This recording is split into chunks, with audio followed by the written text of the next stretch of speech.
Hi guys, welcome back to the Drive Life channel. In today's video we've got a very special guest on the channel. This is the Volvo C40 Recharge. It's the twin motor top spec ultimate edition, and it's been very kindly provided to us by Kieth Price Garages, Abergavenny. So I've got a lot of history with those guys.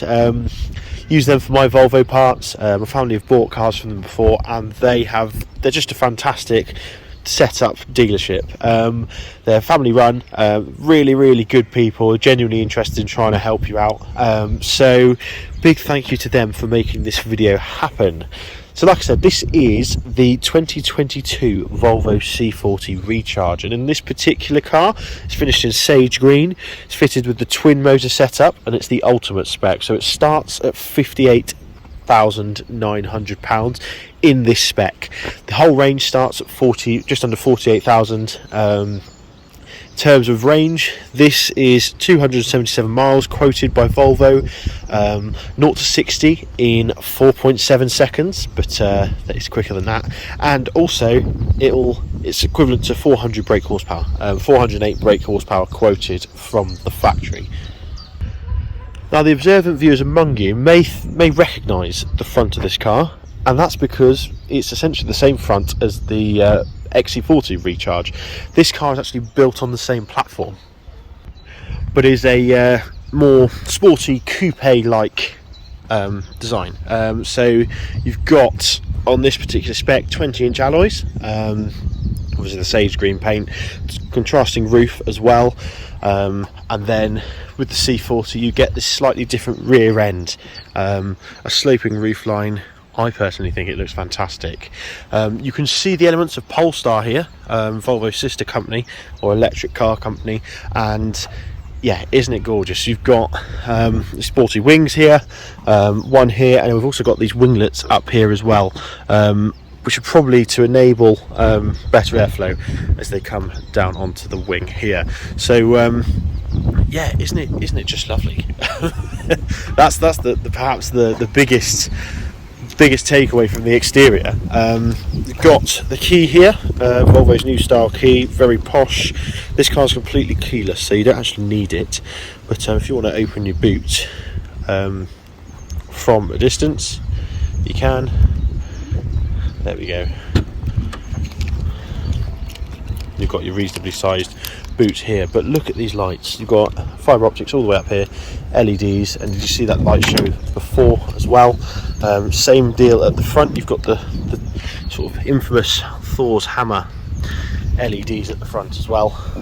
You can shut the boot off the key so we don't get random people getting in the car, but you'll notice, compared to the standard XC40, this grille's all blocked off, purely to allow for better aerodynamics. So because it's electric, it doesn't need the grille, so it's, thank you, so they've blocked it up, but they've still put this Volvo logo on. Now, I've spoken to a few people, and a few people think it looks quite strange. I don't mind it. I think it actually looks sort of a mid-60s sort of style with those air-cooled cars, just the Fiat 500s, etc. The colour reminds me of that as well. But yeah, you've got your big Volvo badge here with the shooting line. This is also the sensor for the radar cruise control, and you'll see here that we've got a front camera as well. Now, this car's fitted with cameras all the way around, giving you the full 360 effect, and the side cameras are in the bottom of the mirrors here, just under there, and we've got one on the rear as well.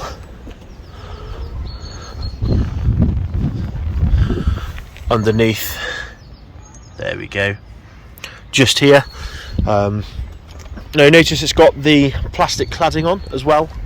All the sort of the SUV Volvos have this. It's just to make them look more rugged, really. The idea is that if you do have to take your car off road for any reason, which I don't think you'd want to be doing with 20-inch tyres, 20-inch alloys, is that this is much more durable than paintwork. So that's why a lot of cars have that, if you're wondering. So let's take a look on the inside. Actually, I haven't shown you what's in front here, because it's electric and this car is actually built on or on an adapted internal combustion engine chassis, you've got a bit of storage in the front. And now look at the size of that. You'd expect it to be quite big, but actually it's not as big as you'd think it would be. So let's take a look.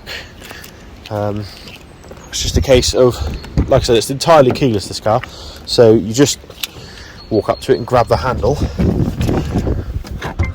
pop the bonnet, and show you guys the storage underneath here. So as you can see, there's a lot of black plastic. This is all unaccessible, and you have actually quite a small cubby here for your storage, for your charging cables. So we've got your standard 3-pin outlets, and then we've got various cables as well for higher speed charging. So that's pretty good. Now this on a 7 kilowatt charger will take about 12 hours to charge, which isn't very quick. That's your standard home charger. Now faster charge, I think you can do nearly 80%, but nearly 30 minutes. So that's over 200 miles range in 30 minutes, which isn't bad at all, is it? Now, in terms of overall efficiency, this car will do around 30 to 40 kilowatt hours per 100 miles, which isn't too bad at all. That's 300 to 400 watt hours per mile, for those of you who use that method. But essentially, what does that mean? It means it's slightly less efficient than a Tesla, but more efficient than other cars in its class, such as the Skoda Enyaq, etc. It's slightly lighter weight as well. Now, that's not to suggest that this car is light. One of the inherent issues with battery cars is they are extremely heavy. Batteries are heavy, and this particular car weighs 2,185 kilos in its current form with the twin motors. The single motor cars are ever so slightly lighter, as account for one less motor, but yeah, they're not lightweight cars at all. Interestingly, this does have a decent tow rating of 1,800 kilos, which is 300 kilos less than the combustion engined XC40 equivalent, but it's still very good for an electric car. There's a couple of electric cars out on the market that can't even tow anything, so that's nice. And for an extra £30 a month, because Volvo do everything monthly now on their website, you can have the sort of deploying tow bar that folds out at the bottom. So why don't we take a look at where we're going to be sitting inside and sort of check out the practicalities, actually what it's like to live with.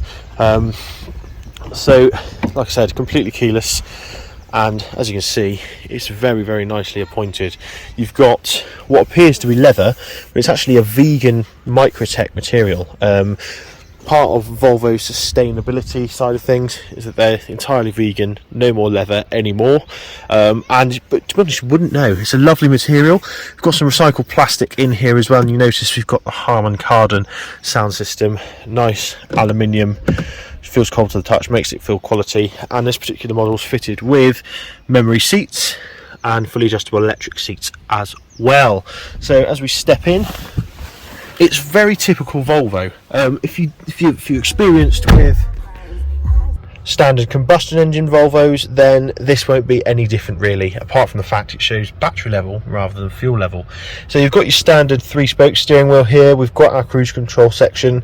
This is adaptive cruise control as well. Now, if you don't have the adaptive cruise control fitted, you will still have these buttons, which is a bit strange. Volvo have chosen not to blank them, just to make them not do anything, which is interesting. We've then also got the, thank you GoPro, we've got the voice recognition system, and then you've got your different display options in here as well, and then here is your control of the digital driver's display. So moving over, well, we've got our wiper stalk and light stalk even. This has got everything on it, but to be honest, you just leave it in automatic. Obviously still indicate, but it's all automatic, so there's no point worrying about it. And then you've got your wiper stalk through here as well, which again, automatic, don't worry about it. We've got obviously full electric automatic windows all over the place, lock, unlock button, mirror adjustments, and these rather nice looking vents. Now they've got milled aluminium on here. They do feel nice, although the click in there feels a bit plasticky, but that might just be me. And then we've also got our parking ticket holder there. Lovely frameless mirror, as you can see, which looks back all the way through the relatively limited view at the back because of that coupe roof. But we've then got our lights, which are haptic touch, so you just touch it and they come on. Nice LED cool light, which is always nice. Got Volvo On Call, which is essentially like a help service. You do have to be subscribed to it. You do get a free trial initially, but it's one of those things that after five years or so, no one's really going to use. And then you've got the SOS button, which is really nice if you've got perhaps your partner and they're involved in an accident in this car, or you, for example. It will automatically contact the emergency services, or you can press the SOS button yourself. So that's really nice. Then in the middle here, we have the infotainment system. Volvo have got rid of nearly all the buttons. We've got a few buttons here. You've got your hazard lights, you've got your heated rear windscreen, heated front windscreen, or other way around. Then you've got your traditional buttons here. Now this doesn't feel as premium as it could do, but it still feels nice. You've then got your track buttons as well, and then we've got actually, that button doesn't do anything, so that's interesting. We've got USB-C fast charging here, and you've got your standard output here, 12-volt socket as well, which is nice. And then we've also got a lovely wireless charging pack. Now a lot of these options are exclusively for the Ultimate edition, or can be added as well, so just bear that in mind. Nice rubber tray. We've got a little secret compartment, ashtray / to put your coins, 2 reasonably sized cup holders, piano black trim, which is infamous for being scratched. Haven't seen it on this one, but you can see already it's got lots of fingerprints on, same as the screen as well actually. Got a bin here, which is nice, a little bin in there. Then lift this lid up as well, and you've got more storage underneath. What I would like is to see a little cover on this bit.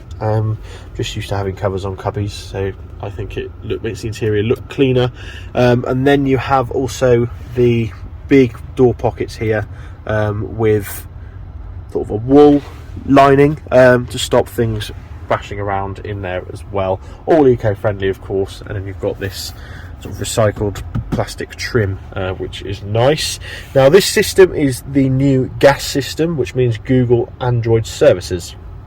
So it basically Android Auto built into the car. So you've got your apps down here. We've got all sorts of different apps. It's fairly responsive, doesn't lag. For example, we've got maps here, which is currently set to Kieth Price garages. We've then got Google Assistant. So if we go, hey Google, it's not going to do it now, isn't it? Hey Google, take me to Hereford. Navigating to Hereford. There you go. It's all very quick. The maps are fairly responsive, as you can see. A little bit of lag, but nothing too major. And then you have your home button here, a bit like an iPhone. You tap that. You've then got Bluetooth music that you can do. You've got your signal, your phone, so you've got all of that, your contacts, etc. Range as well, and this is customizable, so you can change the stuff that's on here. There's a pull down button here, and you'll notice we've got a notification for a software update, and that's because this system is a work in progress. Google and Volvo are working together to improve it every day, so you'll get system updates for the foreseeable to make it better, essentially. You've then got your range information here, which is your range assistant, showing our current range is 95 miles, but it could be 120 if I behave myself, which is difficult when the car's this fast. You've then got your current consumption, which is 30 kilowatt hours per 100 miles. Got a climate control, driving style, speed, and it tells you off if you go too fast or drive like an idiot. So we don't spend too much time on that screen, because this car is, yeah, intoxicatingly quick. Now you've got your general apps here, like I said, so you can have a look at your car status, owner's manual. You can download apps off the Play Store if you log in, which is nice as well, essentially just like your phone. What else have we got? All the apps you really need. Car status, for example, which is obviously a Volvo app, shows you your tyre pressures, but overall very, very simple to use. I'm not the brightest, but I've managed to work out how to use it quite nicely. And what I do like is how the maps, when you set it on here, will then appear on the main screen when you're driving. That's lovely. So then we have our heated seats down here, so just tap it once for that side, and your lovely vegan leather seats do heat up nice and quickly. This car is also fitted with a heated steering wheel as well, so you just tap here for on the driver's side and you've got the option for your heated seat and your heated steering wheel with 3 different temperature settings as well. Now we've then got climate control where we can adjust our temperature using these coloured arrows here. We can then set the fan speed, and then we've got a whole load of menus here. So for example, you've got a button here, but you can also then set your rear heated screen on. You notice the light comes on here. There is so many different options available how you can have your climate control. You can have dual zone climate control, which means your passenger can have a totally different temperature to you. I've currently got range optimizer on, which limits how much I can blow the air, or how much the AC will come on. But look, you can change your zones here like so. All stuff that's standard you'd have a dial or a button on older cars, then it's all, I've set it to automatic now because it probably knows more than I do about this sort of thing. We've then got parking as well, so you can actually start heating and cooling on the car. So if it's a really hot day and you're going to be out for a family walk but you don't want the car to be boiling, you can actually start cooling like already for when you get in the car, so it will keep the car nice and cool, or have it nice and cool for when you're there. Also set timers as well, and when the car's plugged in on a cold morning, you can set it to basically defrost the car for you, so when you get in it defrosts. Now you can see all the fingerprints on this screen, and I don't have particularly oily hands, but it's just, yeah, a bit annoying.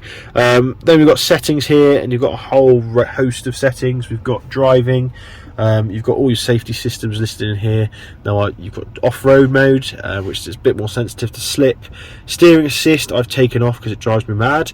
Lane keeping, ready to drive notification, that's where if you have your cruise control and you come to a stop in traffic and it thinks you're not paying attention, it'll give you a little prompt to say you're ready, mate. And you can actually increase the steering feel as well, which I'm going to try. One pedal driving, which is where the car will essentially brake using the accelerator pedal. As you ease off, uses regen braking to charge the battery, makes it more efficient essentially. And then you can set all your charging limits here. So current charging limit set to 90%. You can set the current limit. You can set a timer, so if you're on an economy 7 tariff, you can set the timer so it'll only charge during those times, which is nice. We've then got your sound, so seat optimization, you can give it surround sound. There's loads and loads of options. You can optimize it for the driver, which I'll do because I'm the only one in the car today. Connectivity, Wi-Fi, Bluetooth, etc. Controls, all sorts of different stuff. Mirror auto dimming, exterior mirrors tilt. There's a whole multitude of features to really make the car how you would like it.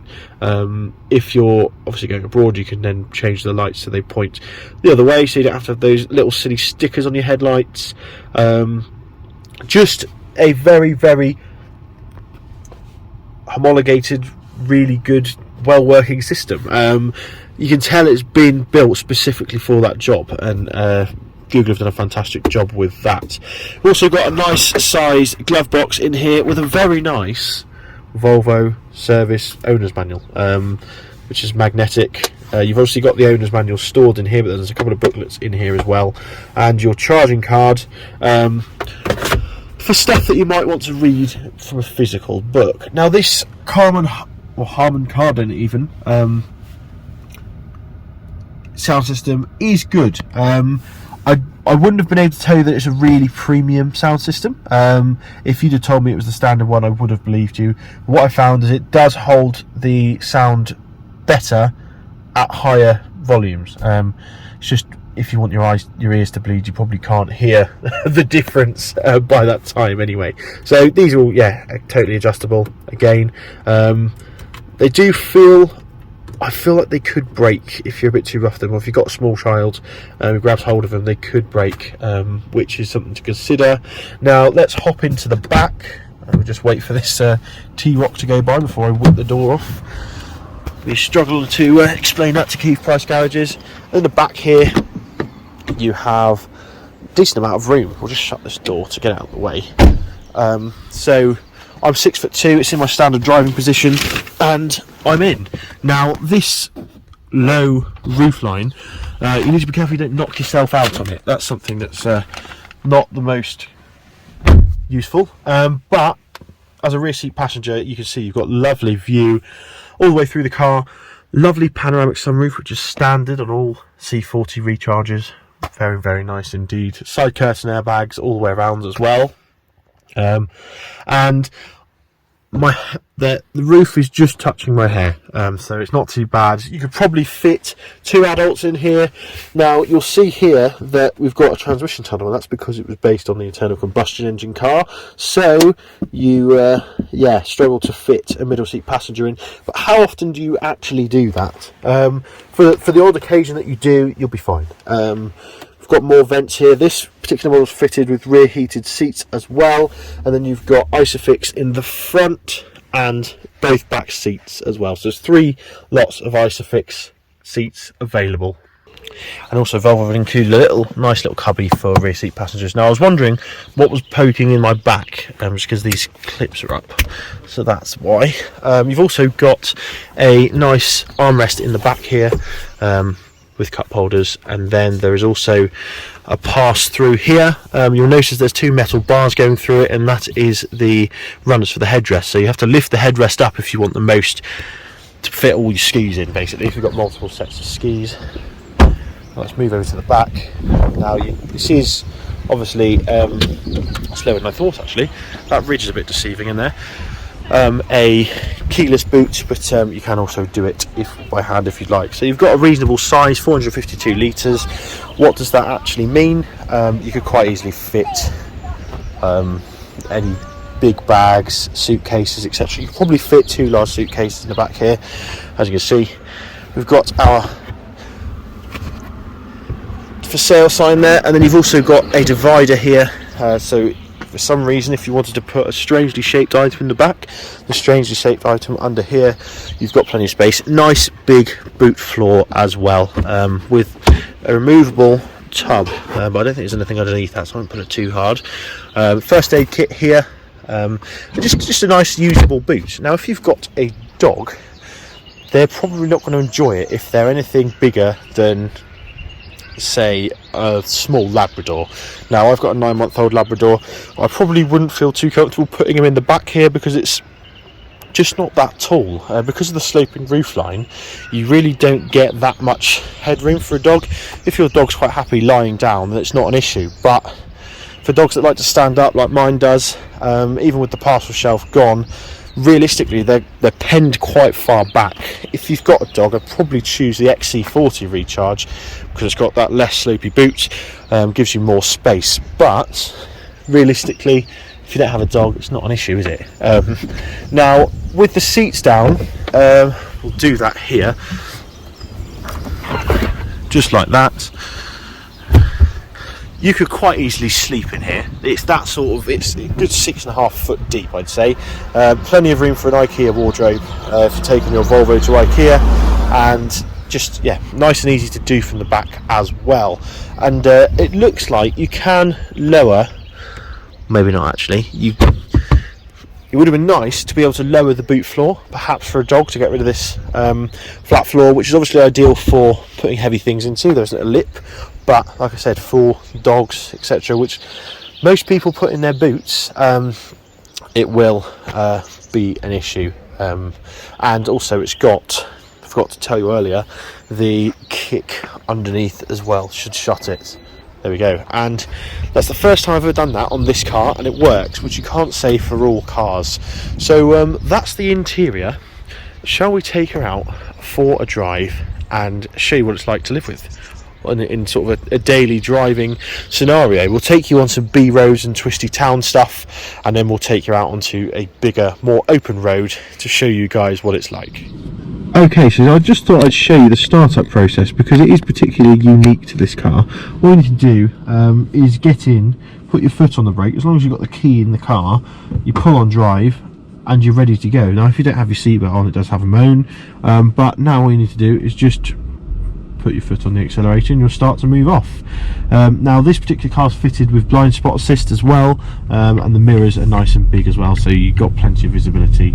Okay, so here we are inside the C40 and we're going to take it for a quick drive. We're just on the border of England and Wales and Herefordshire, and I just wanted to show you guys what this thing is like to drive. Now there's no getting away from the fact it is heavy, as I talked about before, but it doesn't make it not fun to drive. Now just watch that speed there. There's a bit of a straight. I'm going to put my foot down, and yeah, that's the speed limit. This thing is blisteringly quick. We're talking, well, like I said, 0 to 60 in just over 4.5 seconds. The twin motor variant, and what you find is you catch yourself out because you'll shoot past someone or have a bit of fun and come into a bend far quicker than you realise because you're so well isolated in the cabin. So dynamically through bends you can push it, but yeah, like I said, there's no escaping that it is a heavy car.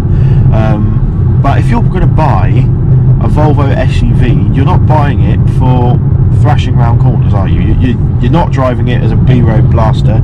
You'd go out and buy a Golf GTI or something else like that. You're not that concerned about that sort of thing. Now the steering is quite light, it's speed variable, so it will stiffen up as you get faster, but there are ways of, in the settings menu here, you can adjust the steering heaviness, steering weight, so that's quite nice and easy. You can really set it to your preference. We've got a whole host of driving aids available as well. We've got cruise control, this being the top spec one. It's got the adaptive cruise control, so you can set it to a distance and it will follow a car, and I forgot I had that, to be honest. I'll take you through the town here, and I was on a motorway coming up and I was wondering why on earth is the car slowing down, but it was actually slowing down because the car in front was going slowly, so it just slowed me down, so I indicated out and accelerated back up to the speed I set it to. So it is, yeah, it's a fantastic system, and it'll even break you down to 0. So I went from a 70-mile-an-hour zone to traffic lights, and it literally slowed down with the traffic all the way to 0, stopped, sat in traffic, crawled forward, and then sped up to 70 again, which is, for a commuter, for people on long journeys, for anyone really, that's a lovely feature to have. So you'll see here what I mean about how light the steering is. It's just steers very lightly. Now compared to most electric cars, this isn't very stiffly sprung, which is nice. A byproduct of having all that extra weight of the battery is that you have to have stronger, stiffer springs, which makes the whole ride a bit more stiff, sometimes too stiff.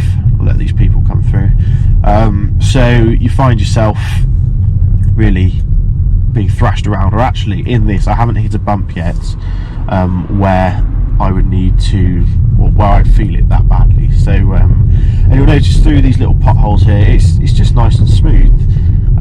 There are cars on the market with air suspension, etc., which is a lot more smooth, but for a standard sort of coil spring setup, this is fine.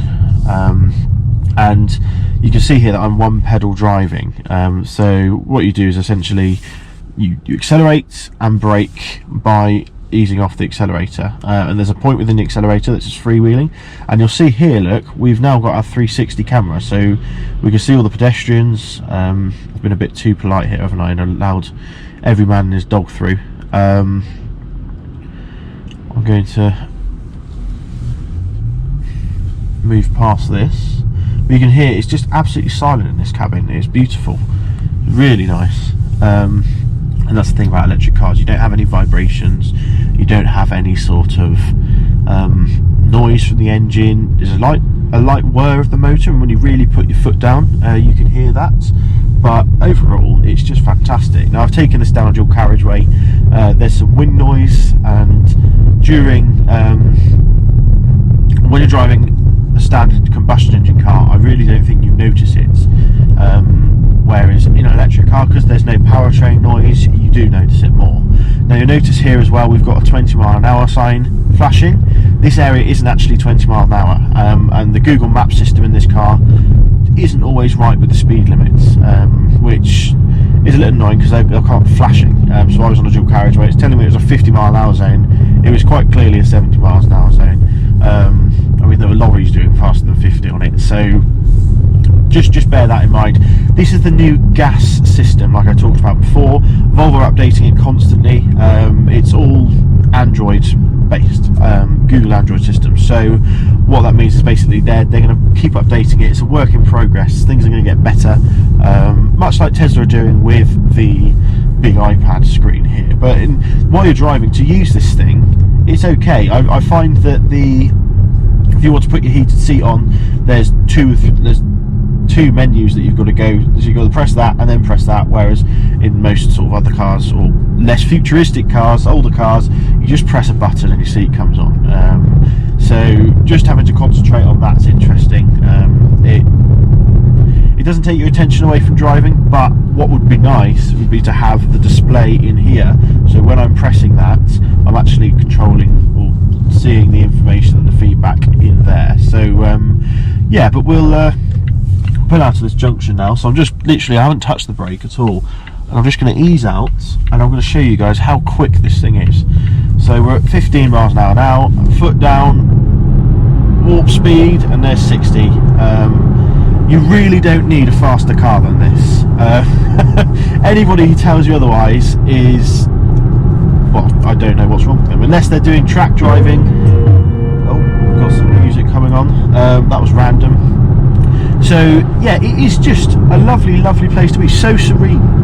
That's the biggest thing. It's one of those cars you get into and you feel more relaxed than when you got out. Now the power's nice, and I don't think there's many straights in the UK anymore that you can't overtake on with power like this.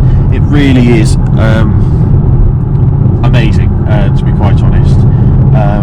You don't get stuck behind many slow people, which when you live in this part of the UK, there's quite a lot of caravans and motorhomes this time of year. So yeah, and it's just like I said, we're come up to this roundabout now.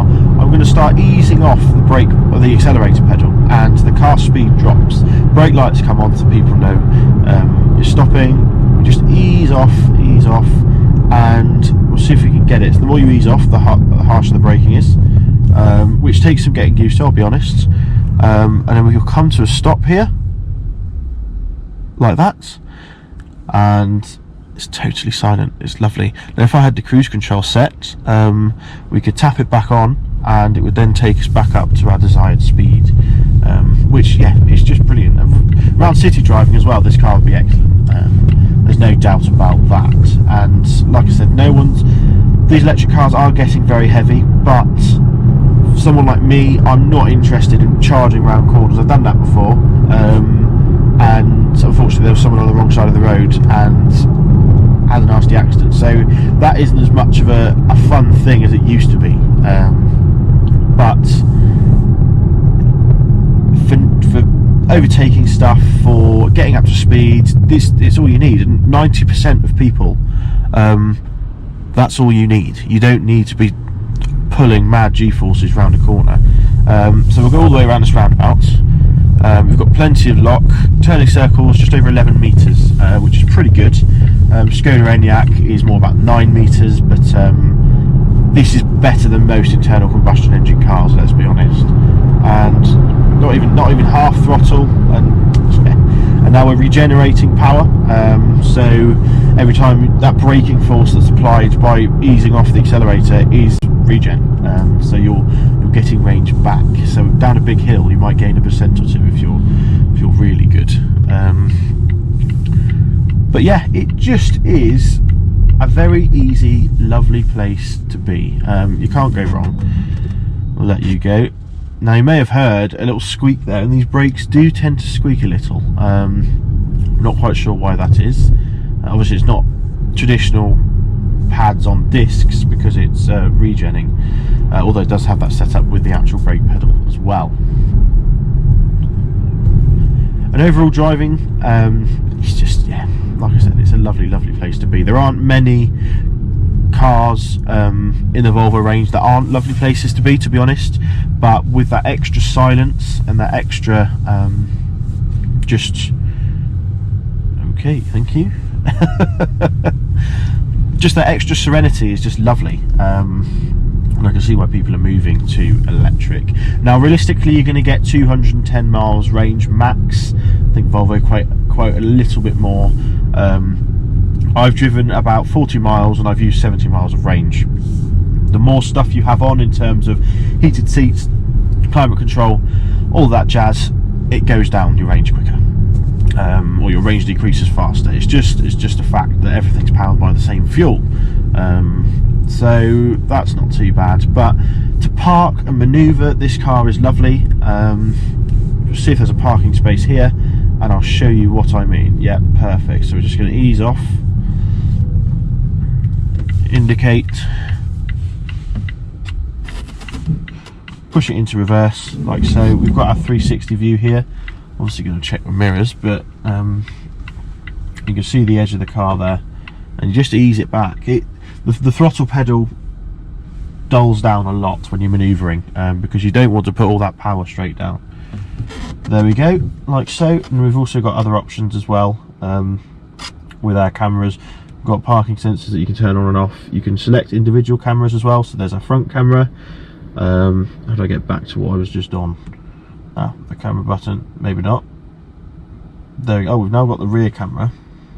360, there we go. We can look at the side camera, back to 360, that side camera. Yeah, as you can see, it is very impressive indeed. So all you need to do then is press park, get out the car with the key in your pocket, and it locks and turns itself off. There's no turning this car on. So the car is now off. What I'm going to do, put my foot back on the brake, put her in drive, and we're running again. So yeah, very interesting indeed. Not sure how it's quite a new phenomenon, just getting in a car and it being on. I think that potentially could catch a few people out, but they'd have to be pretty stupid. I mean, we've all seen the video of that Taycan launching off someone's driveway onto the roof of another car, and I think Volvo have probably got some systems in place to not do that. But what you'll also find as well is it's got the lane assist, which can be a little bit annoying, and if you've got cruise control set, you also have steering assist. Now I've had to turn this off because on the Herefordshire roads and roads with road markings that aren't the best, you do struggle. You feel like you're doing an arm wrestle with the car, which is interesting. Now we've got quite a narrow gap here, so this will be a test of how the C40 feels in terms of size. No problem at all. No problem at all. It's lovely, and yeah, you've just got that silence again. So it makes driving very easy, this car, and I can see how this is the future. So I'll bring you guys to a more sort of fun place, and then we'll do a little bit more driving around there, shall we? So here we are, sort of slightly more open roads. We're on the A44 heading into Wales. We're in Wales now, heading towards Crossgates, and yeah, I thought we'd show you guys what this car's like on this sort of road. We'll set our cruise control. I'll turn it on first. There we go, and I think what I'd like to do is show you guys steering assist so you can see how involved it actually is. There's one problem with trying to use a touchscreen while driving, is that your finger's flying everywhere. There we go. So here we are. We have steering assist. So suddenly the steering wheel is trying to pull us into the hedge currently. We've got some better lines here. So if I take my hands off the wheel hook, whoa, okay.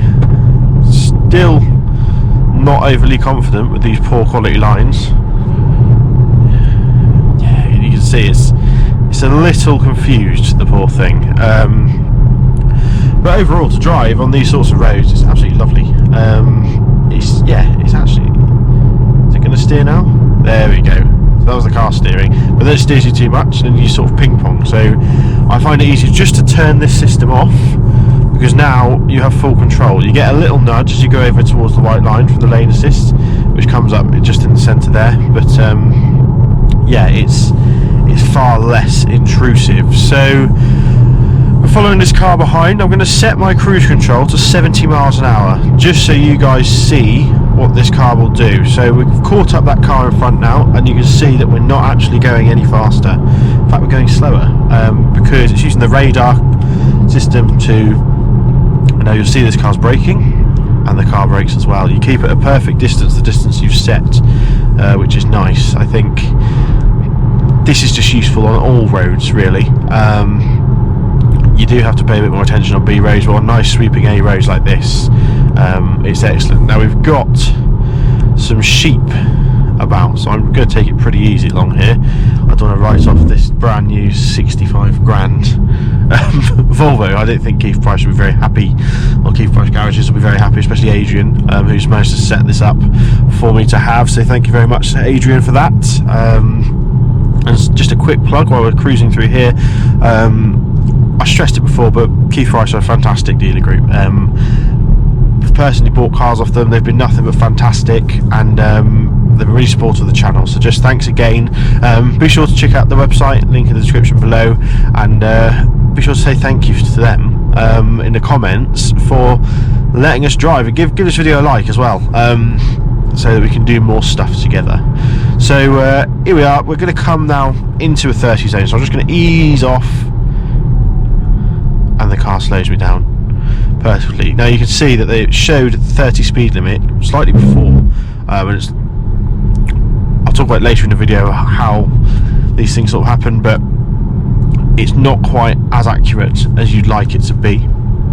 And so far I haven't worked out a way of setting the cruise control with one touch to the speed limit. You can do that in various BMW products. You just press OK and it'll automatically set it to that speed limit, but I haven't found out a way in this car. If I press the cruise control button now, it takes me up to 65, which obviously isn't good in a 30. So we're just gonna take it easy, but this system I just find it difficult to use while driving. It's just touchscreens in general, I think. I'd probably be fine once I got to know it. Let's put our foot down. There's the speed limit, just like that.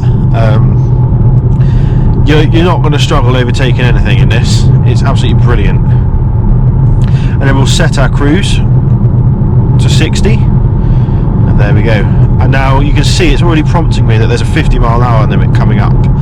It's slightly hidden behind the 60 limit, which is good, because that's about right. It's just whether or not it is as accurate as we'd like.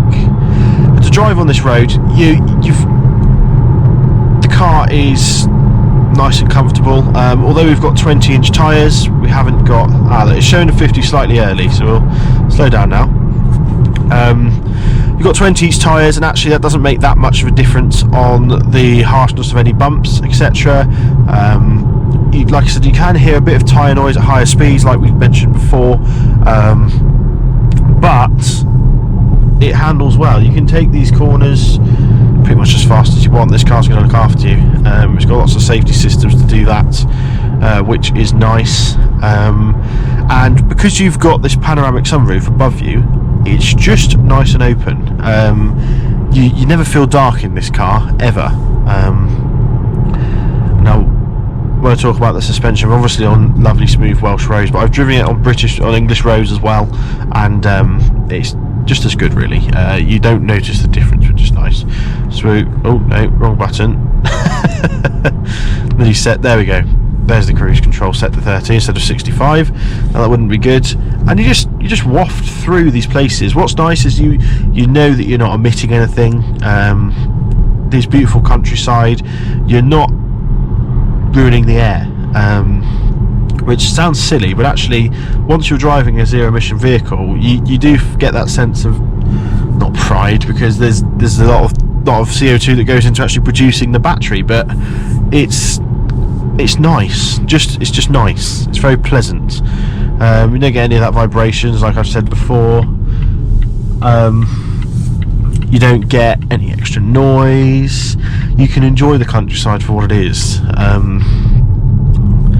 which is not much. You can't say that for many other, well, you can't say that for internal combustion engine cars. And what's also nice is knowing that you'll never have to go to a petrol station. You just, when you go to charge, just plug in, or park up, plug in, and crack on. So right, let's go from up to the speed limit now. Ready? There we go. There's the speed limit. You might have noticed that my head just hit the GoPro. That's how how fast we were going, and then how quickly the regen comes in. But you'll hear in the back, this car's so fast that the parcel shelf moves. I'll do it again. I was not going to do it that time. But yeah, sometimes the parcel shelf can be launched back, which is interesting. But yeah, overall, again, this car is just good. The steering stiffens up just enough when you're at higher speeds to be a bit less sensitive. I found I just can't find anything wrong with this car at all in terms of the driving experience. It's lovely and serene. If your commute is these sorts of roads, then suddenly your car will become your sanctuary, a nice, comfortable place. Now, in terms of efficiency, let's take a look at that. We're currently averaging 45 kilowatt hours per 100 miles. So that, in theory, the way I've been driving, would give you a range of about 200 or so miles, which isn't too bad, is it really? This car is claimed to do 274 miles. More realistically, you'll probably get 220, 230 from sort of my experience of driving this car. Now, obviously, if you're driving very efficiently, very smoothly on the motorway or something like that, or stop and go traffic as well, bizarrely, it's absolutely fine. You'll get a big range. And actually, these, unlike petrol or diesel cars, electric cars prefer stop and go traffic, which is interesting. But as you can see, on sort of that flat ground, you're going to expect between 30 to 40 kilowatt hours per 100 miles, or a range of 200 or so. Now, this car was only charged to 80 when 80% when I picked it up, and it was showing 210 miles then. So yeah, it's entirely dependent on your driving. And you see, quite a few people look at this car. I think it does look quite futuristic in that way. But yeah, I think, oh Jesus, I've just set it. So there's a few little user interface things that I think Volvo could improve, such as accidentally setting the cruise control to 65 miles an hour in a 30. I think it should probably work out the fact that you're in a 30 zone, that's not what you want to do. You could probably add that in a software update or something like that, or that it will just, instead of setting straight up to that top speed, it will set to the posted speed limit. That would be nice. But yeah, this car isn't difficult to drive at all. You can put it into a bend nice and easily. You're well aware of how big and where you are in the car, how big the car is on the road. It doesn't feel massive, which is nice. Obviously, my S80 is 5 meters long, and this is a similar size, but it doesn't feel as big for some reason. I'm not quite sure why. I think you're sat up, you've got plenty of visibility around. The cameras help you as well, just make it really, really easy. And that's what this car is all about. We're not going to touch the brake here. I'm just going to see if the car will do it itself. There we go. That's what this car is at. It's designed to make your life easier. That's what all cars are for. Give you that sense of freedom. But this is Volvo's stab at doing it sustainably, which I admire. Hence why you get the vegan leather, the recycled plastic trim. It's just a very, you can tell the environment's been considered when this car's been built, which is nice.